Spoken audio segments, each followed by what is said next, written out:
hamigiisa ku haysan qulubta durbaba hadafkiisa ma haybsan karaayo durbaba hadafkiisa ma haybsan karaayo cirkoo hogol daadshay dhulkoo hirqanaya ninkii ku haraaday habaarane weeye hogiyo booraamo qofkii ku habaaba ciddii haylaydba inuu helo weeye hogiyo booraamo qofkii ku habaaba ciddii haylaydba inuu helo weeye. Bismillahirrahmanirrahim. Welcome to Ubaya Secondary School from 3 classes online program. Subject English Unit 6 The Rejected Gift. Lesson 4. I am Abdirasaq Xoosh Ramadan Kareem. Academic year 2019-2020 term 2. Today we're going to talk about the rejected gift. Let us get started. Reading comprehension. Read the following passage. A young man was getting ready to graduate from a college. For many months he had admired a beautiful sports car in a dealer's showroom, and knowing his father could well afford it, he told him that he was all he wanted. As a graduation day approached, the young man awaited signs that his father had purchased the car. Finally, on the morning of his graduation, his father called him his study room, told him proud he was have such a fine son and how much he loved him. Then he handed him a beautiful rabbit gift box. Curious but somewhat disappointed, the young man opened the box and found a lovely leather-bound Quran with his name embossed in a beautiful calligraphy. Angrily he raised his voice to his father and sighed, "With all your money, give me a Quran." He stormed out of the house, leaving the Quran behind. Maanta waxaan ka hadlaynaa Unit 6 baan ka hadlaynaa. Unit 6 wuxuu ku saabsan yahay rejected gift. Hadiyadii la diiday baa la dhahdaa. Hadiyadii la nacay ama la diiday. Readingkan ku horeynaa sida caadada inoo ahayd. Waxaa lagu yidhi wiil dhalinyara ayaa u diyaargaroobay inuu ka qalinjabiyo college isagoo sugayay markaa bilo badan aad uga helayay oo nooc gaadhiga ka mid ah oo loo yaqaano sports car kaas oo uu ka arkay markaas meelaha lagu soo xayeysiiyo barodhagyada. Wuxuuna ogaa in aabihii uu awoodo inuu iibin karo gaadhiga. Sidoo kale aabihii buu u sheegay inay uga dhan tahay uu doonayo gaadhiga markaas. Haddaba maalintii markay soo dhawaatay qalinjabintiisu waxa uu sugayay calaamadihii au aabihii ugu keeni lahaa gaadhiga markaas ugu soo iibin lahaa. Ugu dambeyntii maalintii ay qalinjabintiisa ahayd ayuu aabihii ugu yimiday qolkiisii. Markaasuu u sheegay inuu lahaado wiil fiican oo sidan oo kale ah. Sidoo kale wuxuu u sheegay inta uu jecel yahay ama inta uu ka helay uu ku faano wiilkiisa.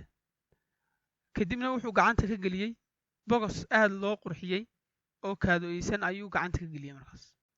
Curious uu soo degdegay markaa uu degdegay bogoskii la siiyay, laakiin waxbaa niyad jabiyay. Inankii yaraa wuxuu furay bogoskii, kadibna halkii waxa ugu tegay leather qur'aana oo aad u qurxoon ayuu ugu tegay markaas. Oo uu ku qoran yahay magaciisu weliba si qurux badan loogu qoray. Si cadhaysan ayuu aabihii hadalka kor ugu qaaday.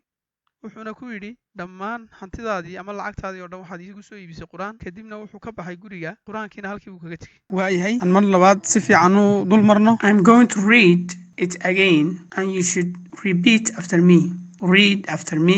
Markaan akhriyo waxaad samaynaysaa anigood iga daba celinaysaan. Waan akhrinayaa si fiican baan akhrinayaa, idinkuna waad iga daba celinaysaan. A young man was getting ready to graduate from a college. For many months he had admired a beautiful sports car in a dealer's showroom, and knowing his father could well afford it, he told him that he was all he wanted. As a graduation day approached, the young man awaited signs that his father had purchased the car. Finally, on the morning of his graduation, his father called him his study room, told him proud he was have such a fine son and how much he loved him. Then he handed him a beautiful rabbit gift box.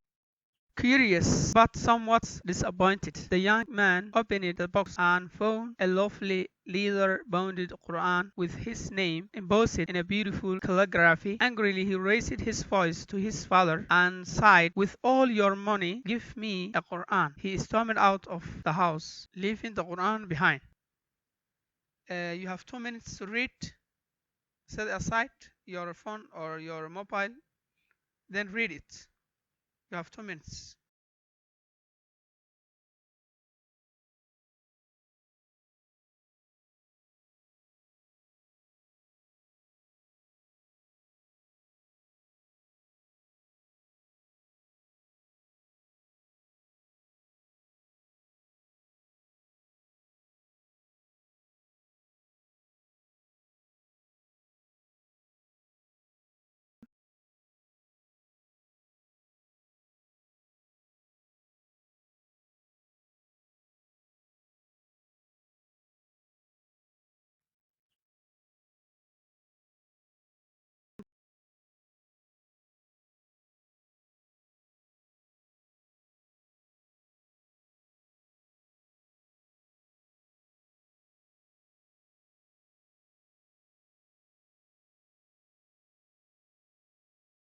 Let's repeat and explain it deeply. A young man was getting ready to graduate from a college. Waxaa lagu yidhi wiil yar baa u diyaar garoobay inuu ka qalin jabiyo college. For many months he had admired. Kadib bilo badan uu ka helayay uu sugayay.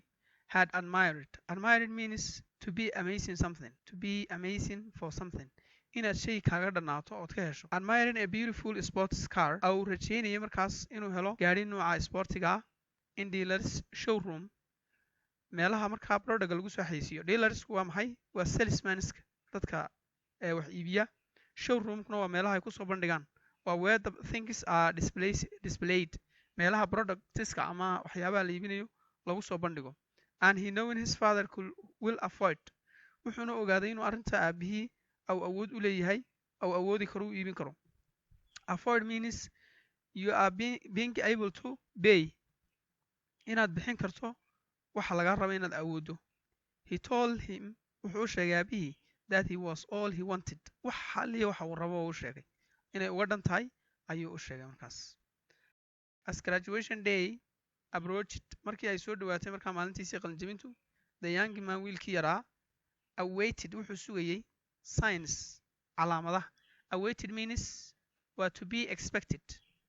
To be expected inaad rajayso ood sugta ayaa la yidhahdaa maxay awaited signs wuxuu sugayay markaas calaamadihii ama saasaayihii loogu soo iibin lahaa his father aabihii had purchased ugu soo iibin lahaa the car gaadhiga ayuu sugayay finally ugu dambeyntii on the morning of his graduation maalintii markaas subaxnimadiisii qalinjabinta his father aabihii baa called it ugu yeedhay him isaga his study room qolkiisii waxuu ku dhiganayay ama qolkiisii waxuu ku akhrisanayay ama roomkiisii uu gelayay study roomku waa where you read and write quietly meesha aad si degan aad ugu shaqaysato ayaa loo yaqaanaa the place that you working quietly meesha aad si fiican ugu shaqaysato wax ku barato told him wuxuu u sheegay how proud he was to have such fine son sida uu ugu faraxsan yahay inuu wiil wanaagsan yeesho and how much he loved him sidoo kale wuxuu u raaciyey si inta uu jecel yahay inuu jecel yahay inuu u sheegay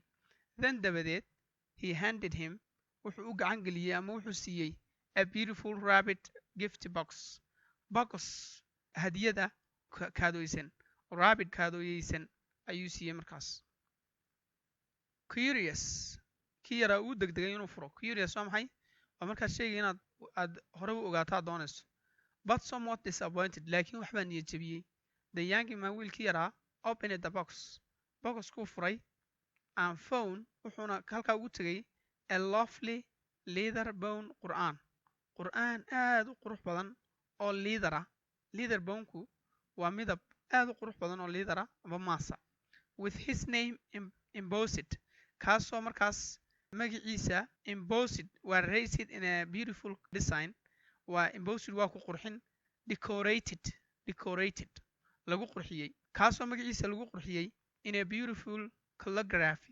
calligraphy-gu waa maxay waa qoraal aad u qurux badan waliba farshaxan aad u qurux badan angrily si cadho leh he raised his voice iyo hadalkii kor ugu qaaday to his father aabihii and said wuxuuna ku yidhi with all your money lacagtaadii oo dhan give me a qur'aan baad ii soo siisay he stormed out of the house kii yaraa guriga ayuu iskaga baxay he stormed out of the house guriga ayuu kii yaraa ka tegey leaving the Quran behind isagoo qur'aanka markaa halkaa kaga tegay you guys we are going to benefit this story about a different things inshallah markaan dhamayno ayaan eegi doonaa waxyaabaha laga ka faa'iideysanayno the day we finished the story maanta dhamaysa sheekadaan dhamayno ayaan eegi doonaa waxyaabaha aan ka faa'iideysanayno iyo sida uu muhiimka u yahay in waalidka iyo qur'aanka aan laga tagin thank you Ramadan